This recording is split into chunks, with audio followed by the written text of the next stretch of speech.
Oh, man. Let's take a look at this playoff picture. Shrigs, what's standing out to you here? I look at that 49ers team in the hunt right now at 5-6, and they got a game this evening against a Bills team that is firmly implanted in the AFC playoff picture. And gotta be honest, like, everyone's looking at the Niners saying, well, they won last week against the Reds. The Niners are in the thick of things right now where they are currently living in a hotel in Arizona, and I'm not talking a fancy high-end resort. They are staying in Glendale, Arizona, next to the stadium where they have one practice field. They don't have a facility. They have a practice field outside the stadium. Away from family. It's the holidays. Away from family. Holiday. Yeah. It's a lot. And, like, I'm not going to ever cry for a pro athlete in his financial situation. This is, compared, relatively speaking, to the other teams, it's a giant disadvantage to not be able to ever go home and for 5 weeks be stuck in Arizona. I would also add they're not allowed to take ride-sharing apps. So if they want a car, they've got to rent a car because of the COVID protocols at the NFL and with the 49ers. Who wants to do that? They have to, if they want to rent a house, that has to be cleared in a way that, like, it's not... This is not going to be easy. It's not just a football game for that. Like, this is a 5-week grind and a slog, and I know there could be worse places to be than Arizona, but it's not ideal, and I just think people need to keep that in mind over the next few weeks when we look at the playoff picture and just say, 49ers, they're good, they're in. They're going through it right now. If they win, though, they pull into a three-way tie with the Vikings and Cardinals for the last playoff spot in the NFC, although the Vikings, of course, have the tiebreaker. Yeah, no doubt about it, Straight. And I hear what you're saying. There might be a population of people saying, well, you know, it's first world problems. Yeah. But, you know, relatively speaking, compared to what's going on in the league, this is tough to deal with. I will say this, though. They're not supposed to be here in this situation, which is why I'm not going to bet against them. You know what? I look at the Bills side of this thing.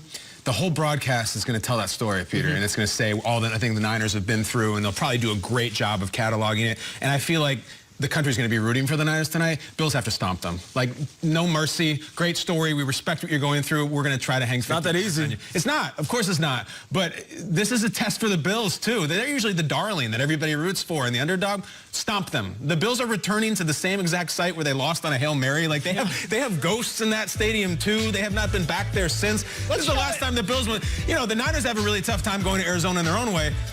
This was a brutal moment for the Buffalo Bills, who, as we know, went to nuke the bomb and they lost. I also just want to point out, in the next week, the Bills also gave up a Hail Mary, so maybe you want to chuck one of those if you're Nick Mullins tonight. Maybe do it on 1st and 10. They're terrible at stopping it. Lot to prove for the Bills tonight. Don't get wrapped up in the story. Crush them. You need this win. Bills try to maintain control of the 3 seed in the playoff picture with a win over the Niners tonight. Now, after yesterday's upset win in Seattle, the Giants have won 4 straight. Jim Brown. Woo, that is high praise. And he does run. Where's all the Derrick Henry highlights? Yeah. I know. There is no Derrick Henry highlights. The Browns, they're going to win this. Even though the score says 41-35, the Browns won this convincingly from the start. I want to hear from Baker Mayfield because he always has something interesting to say. Just realizing what I'm capable of. I've always believed in myself. I'm not going to pay attention to the BS. Just put my head down and work. You know, the job's not finished yet, but playing confident and being who I am, not looking for any approval on the outside, is how I've always been the best at what I've done. And so that's how I need to do it. I can't let people change me because somebody did it different in the past. Huge win for Baker Mayfield and company. Here's how the AFC breaks down after that W. Cleveland 9-3 for the first time since 1994 when Baker Mayfield was not even alive yet. And they're sitting in that 5 seed. If the playoffs start right now, it would be a rematch for the Titans in the playoffs. They'd get another shot at the Browns. Yeah, huge road win. Look at those 3 games. Like it. For Cleveland. Fun graphic. Yeah, that's 4 straight road wins for them, by the way. Can the Browns compete with the big dogs, Kyle, in the AFC? Dolphins-Bills would be tasty, too. It's a great question and a great weekend for the Cleveland Browns. My weekend started really strange. On Friday, I was invited onto First Take on ESPN on behalf of the show. I'm introduced. What is that? I don't know. First Take. It is a talk show that has Max Kellerman and Molly Karam and Stephen A. Smith on ESPN. Okay, and they argue about sports stuff. Never seen it. All right. Different network, different time. Okay. But they introduce me and they say, Peter Strager and Kay Adams and Nate Burleson, oh, good morning, football. And then they accuse me of being a liar right to my face on the air because they said, do you believe in the Browns? Kind of like we are now. And I said, you know, I believe that they got to prove that they have a big-time quarterback. And Stephen A. Smith, who is a guy who's been on ESPN for a long time, Philadelphia Inquirer. He said, I watch your show every morning. I love the show. I love the show. I love Kay. I love Peter. I love Nate. And you disrespect our show by coming in here and lying to our face that you don't know if Baker's a big-time quarterback. We already know he's not. And then Max would chime in and said, we all know he's not. He's nothing. And they get crazy on that show. They really go big. There seems to be a thing where they fight with each other, and some people think that they predetermined it. I don't. But they were screaming at me for being a liar because I thought just Baker has to prove that he's good. Well, Stephen A., he had 4 touchdowns in the first half. Ow. So if you want to give me some of those chocolate chip cookies you eat to when the Cowboys lose, I'll take 1 for each touchdown. 4 of them. Baker Mayfield, Kate, to answer your question, I consider the Titans one of the big dogs. Okay. I do. I think that they are playoff tested and gritty as hell, and the Browns smacked the hell out of them. We got lineman touchdowns. We got everything. The only thing the Browns have really working against them, in my opinion, is a couple really ugly losses in the division. One was 3 months ago. One was 2 months ago. They're 9-3. 9-3 for the Browns is 19-0 for the Packers or Seahawks. And 9-3 is 19-0, I believe. I believe. You believe what? Hold on. I believe they can hang with the big dogs. Yeah, I can believe they can win a couple playoff games. Win a couple playoff Yeah, I do. games. Yeah, no doubt about it. Baker Mayfield was balling out, but I have to give credit to Kevin Stefanski. Phenomenal game plan. The way he came into this game, it wasn't what we expected. We knew that they could run the ball, but because everybody was expecting this strong run game, it seemed like they based their attack off of that. And some of these plays are impressive. It wasn't just the trick plays, it was also the play action. I mean, just check out. You got the handoff to Chubb. He flips it to Jarvis Landry. Jarvis takes a hit, and you get a toe drag flag on the sideline with Baker Mayfield. I'll see you tomorrow. But check this out. Listen, Look at Baker, so casual. Baker, so casual. Watch like this. Steve Jarvis Lamb takes right a here. shot. Boom. See, Jarvis just eats one. I know. So he can deliver that rock.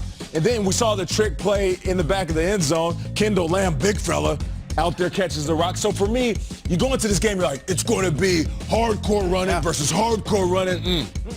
Kevin Stefanski, he knew exactly what the Titans were expecting, and he mixed it up.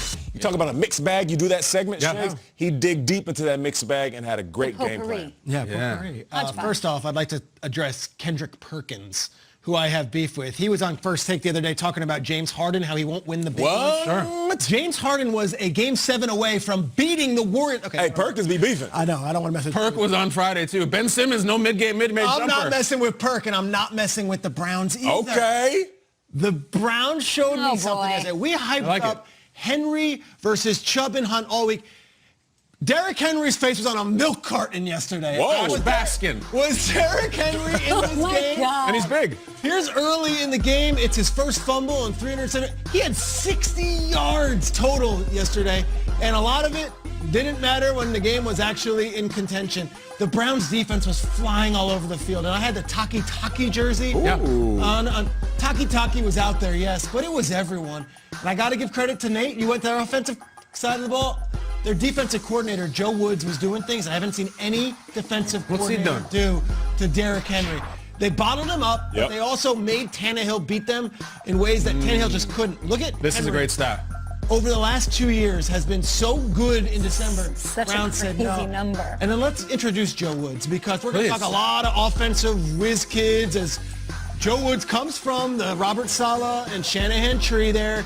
He was the Broncos defensive coordinator for 2 years, and before that was with the Vikings, Raiders, and Broncos. He coached with Stefanski for 7 years. These guys know each other so well. And if you're going to stop Mahomes and you're going to stop Roethlisberger and Claypool and that gang, Can they? and you're going to, I think they can, because they could control the ball early with that run game, and their defense is really good. I know they lost those games early on, but kind of in on the Browns. He plays huge, this Woods guy. I'm glad that you introduced him, because the defense is what kind of freaks me out a little bit. They have some big, they give up 35 points. I mean, in that was all division. garbage time. No, not yesterday. I'm talking about in the division, right? They lost against the Ravens and Steelers by a combined score of 73-13. Woods, hopefully Garrett being out there was huge. Stefanski saying, I know like he was obviously on COVID-19 reserve, but he's coming out there. I don't see an ounce less of energy out of him. All those things are going to play huge. I'm asking you, can a team... Is it an opportunistic defense? Yeah, they were awesome yesterday. Yeah. My question is, like, what they did in September and October, I think we're still So have long to see, ago. right? But we have to see. They have to play the Steelers again.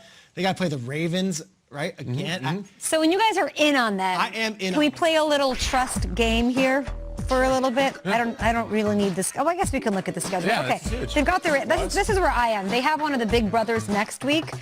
I want to believe in them, but if you slip up against a struggling Ravens team, we're going to be right back to where we were like in September, so I don't want to get there. I asked you guys, do you have more trust in them, Kyle, I'll give you a team here, than the Dolphins? Oh, yeah. Yeah. Yeah. Way more trust. You got, like, the Cleveland Browns as an organization, they haven't been 9-3 in like 26 years. Everything. They just don't do it. Do you trust them more than the Buccaneers? More than the Dolphins, and certainly a hell of a lot more than the Titans, who they just beat and were up by 6 touchdowns in the first 5 minutes. I mean, this is a huge day to like credit the Browns. 100%. Yes, I do trust. I do trust. Do we trust them more than the Vikings? Yeah. Separate conference, but absolutely. I mean, they've got 3 losses, and Derrick Henry is an MVP candidate. Crazy. Did nothing. And he never 60 yards fumbles. is Derrick Henry crazy. doesn't fumble. Well, we love to see it. Browns 9-3. Enjoy it. Big one against the Ravens this next week. I'm just trying to give I want to know. I like getting the gauge of where you guys are after wins and losses. They play the Ravens. I don't know who I'm taking in that game. I need to see the Ravens Tuesday night, but the Ravens and Steelers own the Who's Browns. playing for the Ravens? Like, who's going to be out there? We don't even know. I would expect you to say you have to see the Browns beat the Steelers or the Ravens for you to actually believe in them. Perhaps. If they lay an egg against the Ravens, maybe I'll be like, They're 9-3, man. that was They're awesome. What the Titans They've just earned think the of the right to make a Colts- mistake. Yeah.